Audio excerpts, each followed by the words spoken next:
நேர்களே, அண்மை செய்தி வெளியாகியிருக்கின்றது.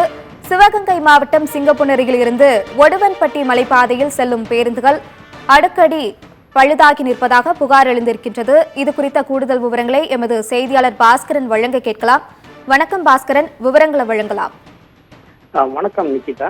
சிவகங்கை மாவட்டம் சிங்கமுனரி அருகே கிழக்கு தொடர்ச்சி மலை தொடர் வந்து இங்கதான் ஆரம்பிக்குது.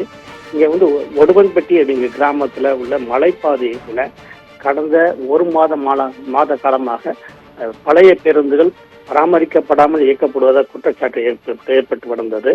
கடந்த ஜனவரி 3ஆம் தேதி இந்த மலைப்பாதையில சிங்கமலையிலிருந்து பொன்னமரம் ஒரு நகர் பேருந்து செல்லும் போது மலைப்பாதையில ஏற முடியாம தவித்தது. அதனால இங்க உள்ள பயணிகள் பேருந்தில் உள்ள பயணிகளை இறக்கி விட்டுட்டு பேருந்து நடத்துனர் வந்து பஸ் வந்து பின்னோக்கி வந்துடாரு. பெரிய பாறாங்கல்ல தூக்கிக்கிட்டு போன காட்சியை நம்ம பார்த்தோம். ஆனால் அதனைத் தொடர்ந்து கடந்த 26ஆம் பயணிகளை ஏற்றிக்கொண்டு மலையில ஏற முடியாம தவிச்ச மற்றொரு நகர் பேருந்த பயணிகள்லாம் இறக்கி விட்டுட்டு 1 கிலோமீட்டர் தூரம் வந்து மலைப்பாதை கடந்த பிறகு மறுபடியும் அந்த பயணிகளை ஏற்றி கொண்டு சென்ற ஒரு அவல நிலை நீடித்தது. இன்னையில வந்து இன்று வந்து பொன்னமரையிலிருந்து சிங்கமலேரி வந்த ஒரு நகர பேருந்து பஸ்ல வந்து திடீர்னு நடுவழியில் மலைப்பாதையில் வரும்போது ரிப்பேர் ஆகி நின்று போச்சு. இதனால வந்து பயணிகளை அங்கிருந்து பல கிலோமீட்டர் தூரம் நடந்தே தங்களுடைய ஊர்களுக்கு சென்றாங்க. மலைப்பாதை நடுவழியில் நின்ற இந்த நிலையில வந்து இன்று வந்து சிவகங்கை ஆஷா அஜித் இன்னைக்கு வந்து சிங்கமலேரி பகுதியில் சுற்றுப்பயணம் மேற்கொள்றாங்க, ஆய்வு பணிகளை மேற்கொள்றாங்க.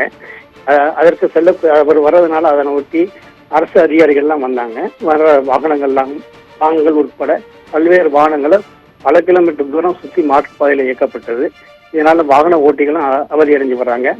இந்த பணிமனை திருப்பத்தூர் பணிமனைக்கு சொந்தமான இந்த நகர பேருந்த திருப்பத்தூர்ல இருந்து வந்த பணிமனை ஊழியர்கள் வந்து பணி சரி செய்யும் பணியில ஈடுபட்டு வர்றாங்க.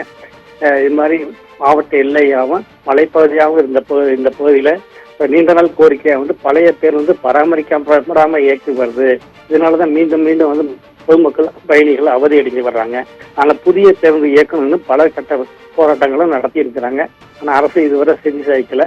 இந்நிலையில நேற்று இரவு கூட காரைக்குடி அருகே உள்ள கல்லூரி சாலையில நடுவழியில பேருந்து இடையில நின்று விட்டது. இதை தொடர்ந்து அதை கொண்டு தள்ளி சென்ற அவர் அவல நிலையும் வந்து சோசியல் மீடியாவில் வைரலா பரவி மக்களை வந்து வேதனையில் இருக்குது. இதனால வந்து பழைய பேருந்துகளை முறையா பராமரிக்கணும், புதிய பேருந்துகளை விடணும் அப்படிங்கிறது அனைவருடைய கோரிக்கை இருக்குது. நிக்கிதா, விவரங்களுக்கு நன்றி பாஸ்கரன்.